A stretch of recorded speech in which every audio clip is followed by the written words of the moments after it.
नमस्कार, मैं डॉक्टर अपर्णा मयेकर। जीना इसी का नाम है। इस शीर्षक के अंतर्गत हम बात कर रहे हैं जीवन के 5 सूत्र।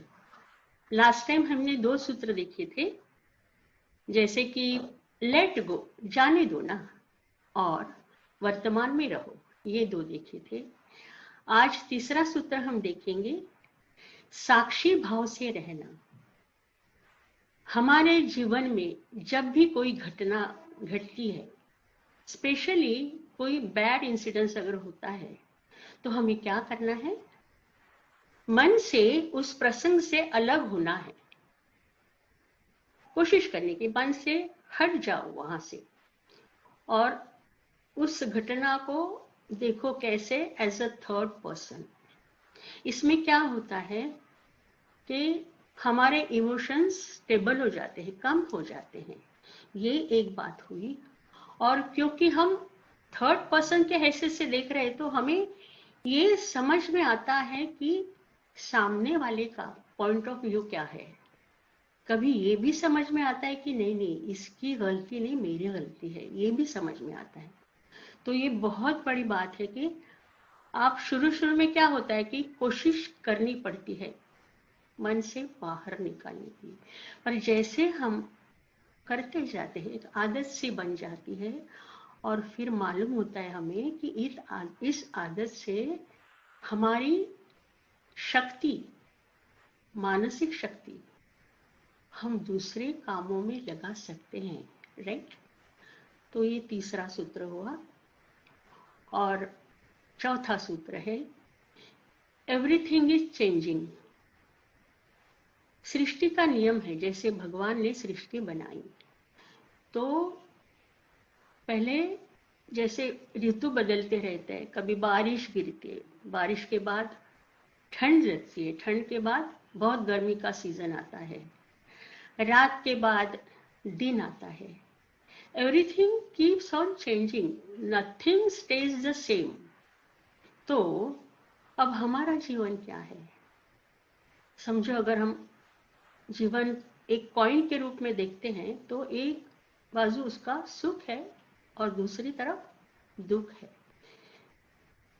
तो इस बारे में मुझे ना एक कथा याद आ गई कि एक राजा था, बहुत अच्छा था, बहुत सद्गुणी था और प्रजा का लाडला था, क्योंकि वो ध्यान रखता था हर किसी का राज्य में।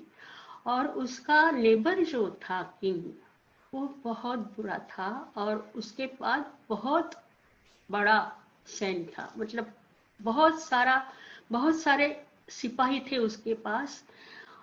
तो इस राजा को ऐसे लगने लगा कि समझो इसने अगर हमला कर दिया मेरे राज पे, क्योंकि इसके पास तो बहुत सारे लोग हैं, तो मेरा क्या होगा, मेरी प्रजा का क्या होगा। फिर एक बार ऐसे हुआ कि बारिश कम गिरी और अनाज थोड़ा ही उगा, मतलब इतना काफी नहीं था कि हर किसी के हिस्से आए। तो वो राजा और सोचता रहा और बीमार गिर गया, दुबला होता जा रहा है, दुबला होता जा रहा है। तो उसकी जो क्वीन थी, उन्होंने कहा कि पूरे नगर में ढिंडोरा पीटो कि जो कोई राजा की तबीयत को सुधारेगा, वो जो मांगेगा, मुंह मांगा इनाम मैं उसे दूंगी। बहुत से लोग आए, वैद्य लोग आए, बहुत सारे लोग आए, पर तबीयत ऐसे के ऐसी थी। फिर एक जवान आया और उसने कहा कि रानी साहिबा, मुझे एक अंगूठी बनानी है, सोने की अंगूठी, उसके ऊपर मैं कुछ लिखना चाहता हूँ। तो रानी ने बोला हाँ। तो उसने एक अंगूठी बनवाई, उस पे उसने लिखवाया, ये वक्त भी चला जाएगा। बस ये एक लाइन लिखवाई, ये वक्त भी चला जाएगा। अब राजा ने वो अंगूठी पहनी और कभी कभार जैसे वो बैठा है इधर उधर देखता है, अंगूठी की तरफ नजर जाती थी। वो मायूस था और जब भी वो ये पढ़ता था कि ये वक्त भी चला जाएगा, तो उसे अच्छा लगता था।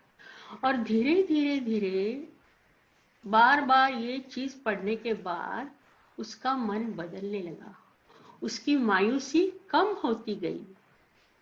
और वो पहले जैसा ठीक ठाक हो गया, एकदम तंदुरुस्त हो गया। तो ये है कि हम जब भी भगवान हमें बहुत खुशी देता है, बहुत कामयाबी देता है, तो ये हमेशा मन में रखे कि ये हमेशा नहीं रहने वाला। और जब भी कोई बुरा वक्त आता है, फॉर एग्जाम्पल कोई हमारा करीबी रिश्तेदार गुजर जाता है, तो हम बहुत निराश हो जाते हैं। पर देखो, वक्त का क्या है, वक्त धीरे धीरे आपके जख्म को भर देता है और आप उस सदमे से धीरे धीरे धीरे बाहर आते हैं। माने बुरा वक्त भी ज्यादा देर नहीं रुकता और अच्छा वक्त भी नहीं रुकता। तो आप ये प्लीज ध्यान में रखो। अगली बार हम 5वां सूत्र देखेंगे।